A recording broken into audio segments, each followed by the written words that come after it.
नमस्कार। आज के इस दिलचस्प विश्लेषण में बहुत बहुत स्वागत है। चलिए बिना कोई समय गंवाए सीधे आज के विषय पर आते हैं। देखिए, जिंदगी में हम सभी का सामना रोजाना अलग अलग तरह की परिस्थितियों से होता है ना? लेकिन एक चीज जो वास्तव में ये तय करती है कि हम कौन हैं, वो है हमारी प्रतिक्रिया। हम किसी स्थिति में कैसे रिएक्ट करते हैं, यही हमारा आज का सबसे अहम मुद्दा है।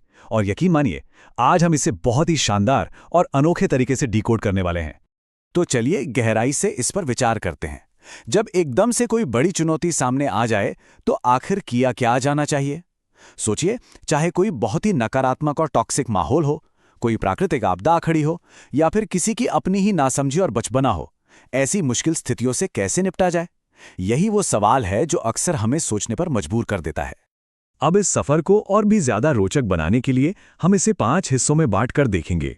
पहला, जीवन की 3 कहानियां। दूसरा, अमिता की बुद्धिमत्ता। तीसरा, शरद की दूरदर्शिता। चौथा, कुमार का हृदय परिवर्तन। और अंत में सच्ची खुशी और कुछ अनमोल सबक। ये बहुत ही ज्ञानवर्धक यात्रा होने वाली है। सेक्शन 1, जीवन की 3 कहानियां। असल में जिंदगी हमारे सामने तरह तरह के संघर्ष पेश करती है। कुछ संघर्ष आपसी रिश्तों के होते हैं, कुछ हमारे आसपास के पर्यावरण के, और कुछ हमारे खुद के भीतर के। और मजेदार बात यह है कि हर चुनौती में एक छुपा हुआ समाधान भी होता है, चाहे वो बुद्धिमानी हो, सक्रिय प्रयास हो, या फिर सच्ची सहानुभूति।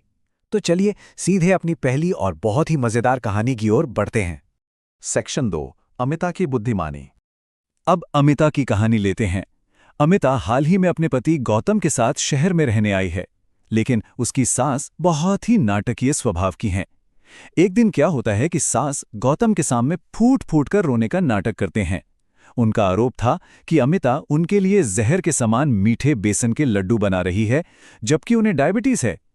अब यहां कोई और होता तो शायद गुस्सा कर जाता, लेकिन अमिता, उसने बड़ी ही चतुराई से इसका सामना किया। उसने बिना शक्कर के करेले जैसे कड़वे लड्डू बनाए और गौतम के सामने सास को ये कहकर परोस दिए कि ये उनकी सेहत के लिए फायदेमंद हैं।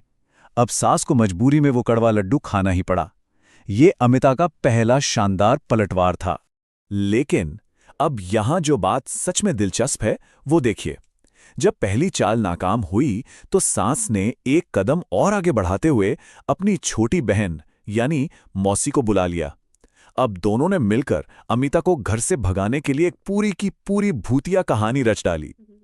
मौसी ने अमिता से कहा कि घर के एक बंद कमरे में उसकी सास की आत्मा का वास है, जो उससे मार डालेगी। मतलब घर में एक बहुत ही टॉक्सिक माहौल बनाने की पूरी कोशिश की गई। लेकिन अमिता का मास्टर स्ट्रोक तो बस गजब था। उसने इस झूठी भूतिया कहानी को बिल्कुल शांति से सुना, थोड़ा डरने का नाटक भी किया और फिर अपना दांव चलाया। उसने बिना किसी से लड़े झगड़े सास और मौसी दोनों के लिए पूरे 3 महीने की 4 धाम यात्रा के टिकट बुक कर दिए। जब गौतम ने हैरानी से पूछा तो अमिता ने बड़ी मासूमियत से कहा कि भूत ने सपने में आकर उन दोनों को तीर्थ पर भेजने की इच्छा जताई है। सोचिए, क्रोध या लड़ाई के बजाय केवल अपनी बुद्धिमती का प्रयोग करके अमिता ने टॉक्सिक लोगों को ही घर से दूर भेज दिया। चलिए अब टोन को थोड़ा बदलते हैं और आते हैं सेक्शन 3 पर, शरद की दूरदर्शिता। ये एक बहुत ही प्रेरणादायक कहानी है। बिलासपुर नाम के एक गांव में पिछले 3 सालों से भयंकर सूखा पड़ा है। पानी की एक बूंद तक नहीं गिरी। अब जब गांव वालों के सामने ये चुनौती आई तो उन्होंने क्या किया? वे बस हाथ पर हाथ धरे बैठे रहे और पहले दिन से ही बारिश के देवता की पूजा करके इंतजार करने लगे।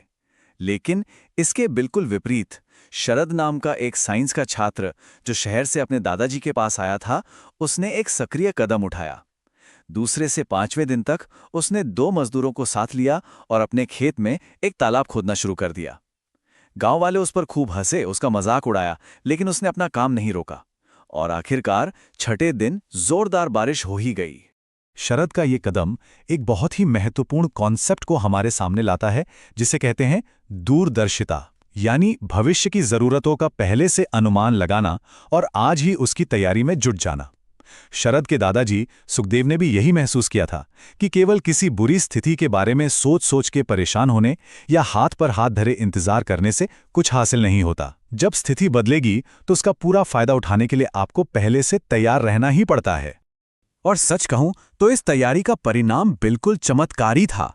जब बारिश थमी तो इंतजार करने वाले गांव वालों की जमीन की केवल ऊपरी सतह ही गीली हुई थी। खेती करने के लिए वो पानी बिल्कुल नाकाफी था, लेकिन शरद ने जो तालाब खोदा था वो पानी से लबालब भर गया। अब दादाजी सुखदेव आराम से अपनी खेती कर सकते थे। जिन गांव वालों ने मजाक उड़ाया था, उन्हें एक बहुत ही कड़ा सबक मिला। बदलाव का इंतजार करना कभी काफी नहीं होता। उस बदलाव को सहेजने के लिए अपना तालाब भी खुद ही खोदना पड़ता है। चले अब बढ़ते हैं सेक्शन 4 की तरफ, कुमार का हृदय परिवर्तन। ये कहानी थोड़ी भावुक कर देने वाली है। ये कहानी सहारनपुर के रहने वाले एक कॉलेज स्टूडेंट कुमार की है। कुमार के अंदर एक बहुत ही अजीब और नकारात्मक आदत थी। दूसरों को बेवजह परेशान होते देख उसे खुशी मिलती थी। उसमें सहानुभूति नाम की कोई चीज नहीं थी।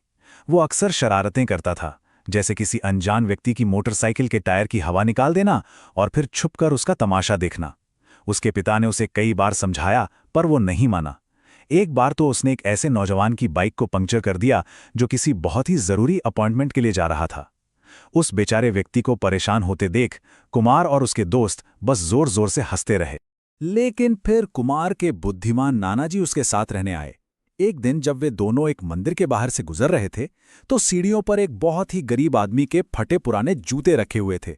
कुमार को फिर से वही शरारत सूझी। उसने जूतों को छुपाने की कोशिश की ताकि वो उस गरीब को नंगे पैर परेशान होता देख सके। लेकिन नानाजी ने तुरंत उसका हाथ पकड़ लिया और सहानुभूति का एक बहुत ही गहरा सबक सिखाने के लिए उसे एक अलग ही तरह का सीक्रेट टास्क दे दिया। नानाजी ने कुमार के हाथ में सिर्फ 30 रुपए रखे, 10-10 के 3 सिक्के, और उससे कहा कि इन सिक्कों को चुपचाप उस गरीब आदमी के जूतों के अंदर रख दो। अब सोचने में ये एक बहुत ही छोटी सी रकम लग सकती है, लेकिन कभी-कभी हमारे छोटे छोटे काम भी कितना बड़ा वजन और महत्व रखते हैं, ये इस घटना से पूरी तरह साबित हो गया। अब देखिए इसका असर। जब वो गरीब आदमी बाहर आया और उसने अपने जूतों के अंदर वो सिक्के देखे, तो उसकी आंखों से खुशी के आंसू छलक पड़े। उसने आसमान की तरफ देखकर भगवान को धन्यवाद दिया और रोते हुए कहा, तेरा लाख लाख शुक्र है, अब मैं अपनी बीमार बेटी के लिए दवा खरीद सकता हूं। उस व्यक्ति की इन भावनाओं को देखकर कुमार अंदर तक हिल गया। दूसरों को परेशान करके जो घटिया सी खुशी उसे मिला करती थी, वो पल भर में चकनाचूर हो गई और उसकी अपनी आंखों में आंसू आ गए। और यहीं पर आकर असली खुशी का मतलब समझ में आता है। एक तरफ दूसरों को पीड़ा पहुंचाना है, जो कि बस कुछ पल का एक हानिकारक मजा है, और दूसरी तरफ बिना किसी को बताए कुछ देना और किसी अनजान की मदद करना है, जो गहराई तक छू लेने वाला और जीवन बदल देने वाला अनुभव है। कुमार ने उस दिन महसूस किया कि किसी अनजान की परेशानी का कारण बनने से कहीं ज्यादा बड़ा आनंद किसी अनजान की राहत का कारण बनने में है। और इसी के साथ हम आते हैं अपने आखिरी हिस्से पर, सेक्शन 5, सच्ची खुशी और सबक। ये टेबल इन तीनों कहानियों को बड़ी ही खूबसूरती से एक साथ पिरो देती है। देखिए, अमिता के सामने टॉक्सिक रिश्तों की चुनौती थी, जिसका जवाब उसने अपनी चतुराई और बुद्धिमानी से दिया। शरद के सामने सूखे की प्राकृतिक चुनौती थी, जिसका सामना उसने अपनी कड़ी मेहनत और दूरदर्शिता से किया। और कुमार की चुनौती खुद उसका अपना बचपना और नासमझी थी, जिसे सहानुभूति और करुणा के माध्यम से हमेशा के लिए सुलझा दिया गया। इससे ये बात बिल्कुल साफ हो जाती है कि सही प्रतिक्रिया हर कठिन से कठिन समस्या का समाधान कर सकती है। तो आखिर में हमारे लिए यहां से ले जाने वाले अहम सबक क्या हैं? पहला, नकारात्मकता और टॉक्सिक माहौल को कभी भी गुस्से से नहीं बल्कि चतुराई से हराना चाहिए।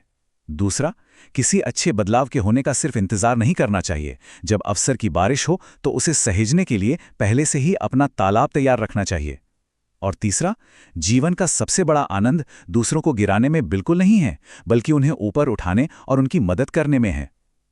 ये वो सबक हैं जो शांति बनाए रखने, सफलता हासिल करने और एक मजबूत चरित्र के निर्माण के लिए बहुत जरूरी हैं। तो आज के इस शानदार विश्लेषण के अंत में ये सवाल सच में सोचने पर मजबूर करता है। जीवन के इन अनमोल सबकों में से आज किसे अपनाया जाएगा? क्या वो बुद्धिमानी होगी, दूरदर्शिता होगी, या फिर सहानुभूति? इसी विचार के साथ हम आज की ये चर्चा यहीं समाप्त करते हैं। इस विश्लेषण का हिस्सा बनने के लिए बहुत बहुत धन्यवाद। हमेशा सीखते रहें और विचार करते रहें।